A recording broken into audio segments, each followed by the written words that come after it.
Next stop on our tour, viewers, is Tim Butson's in Bracebridge, Ontario. Let's see what Tim's got going on inside.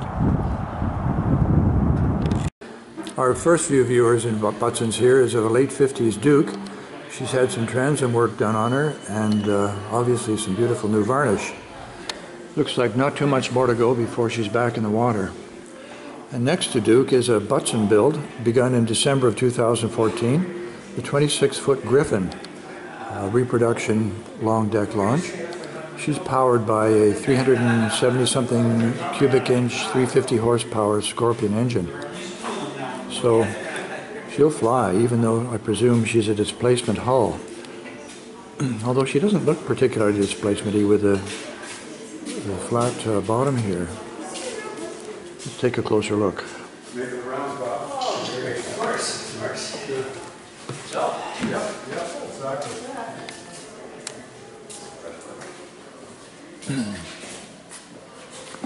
Absolutely flawless varnish job on her. And the side shifter.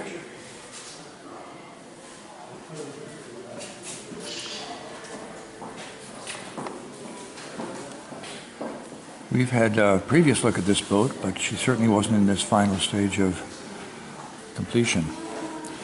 Mother-in-law seat at the front, of course.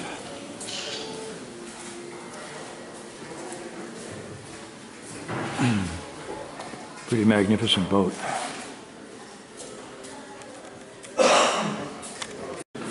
Brown Bear, viewers, is a 22-foot Gravette Executive. She's had a whole new bottom put on her by the look of it.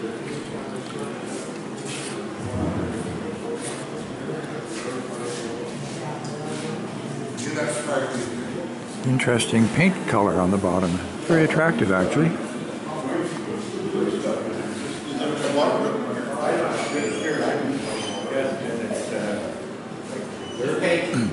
These Executives are very beautiful boats when they're fully put back together and upholstered and so on. Certainly one of Gravette's last prestigious boats. Given the recessed headlamp here at the front. Nice sweeping curves on her. We're about to take a look here, viewers, at a 1954 Shepherd S100 model. It's called One and Only, and I'm wondering if it's the only one that was ever produced. It's had absolutely major work done on it, as you'll see in a moment, from stem to stern. New bottom, I believe.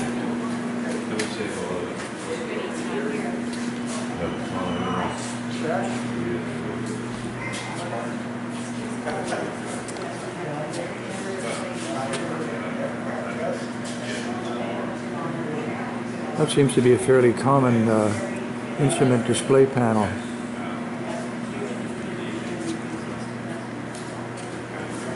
Nice lines on her.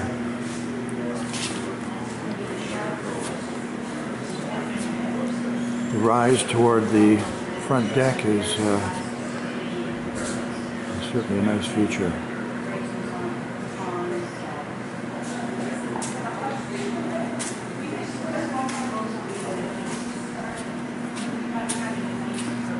Well, hopefully One and Only will be back in the water before too long.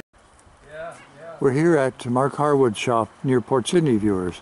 Mark's a bit back out here in the bush, but we found him nonetheless. Mark has a very interesting personal history, including taking sailboats through the Mediterranean, and out of England, around France and into the Mediterranean. But that's not why we're here today. We're looking at a little boat that he produces called the Drifter.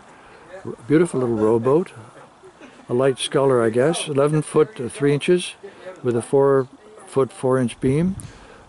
Price new is $5,900 plus tax, and if you want to make a sailboat out of it, $7,650. All handcrafted, marine ply. The laps are epoxied for extra strength and leak-proof. Ness. What a charming craft. Interestingly enough, Mark's painted her white and red on behalf of, recognition of Canada's sesquicentennial, 150 years since Canada became a nation. Inside, Mark also has a charming restored canoe. He's put a new exterior finish on this. It's not fiberglass, it's a canvas, and he has used an Epiphanes yacht enamel, I believe he said on this. Turned out beautifully. I'm sorry, we can't go down. The moral of the story is there's still a place in Muskoka for individual craftsmen to pursue their love of wooden boats. Thank you for watching this video. On behalf of Port Carling Boats, we hope you'll visit our website. Over and out. We're continuing our ACBS Toronto chapter Muskoka Spring Tour, viewers.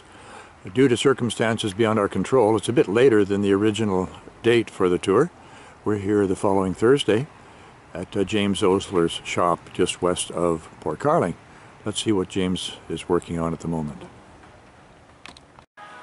Here we are in James's shop, viewers. We're looking at a 1916 Minette, about a 26-footer. Gorgeous, gorgeous long deck launch. And with a pristine varnish job. I don't know if James has just finished this or not. We'll ask him about that momentarily. What a gorgeous piece of mahogany. She's called Grandview, and I presume she's probably a Lake Muskoka boat, James? Yeah, Lake Muskoka. Okay. And just what have you been doing to her? It's coming here for a couple repairs to be done and a rebuilt motor installation.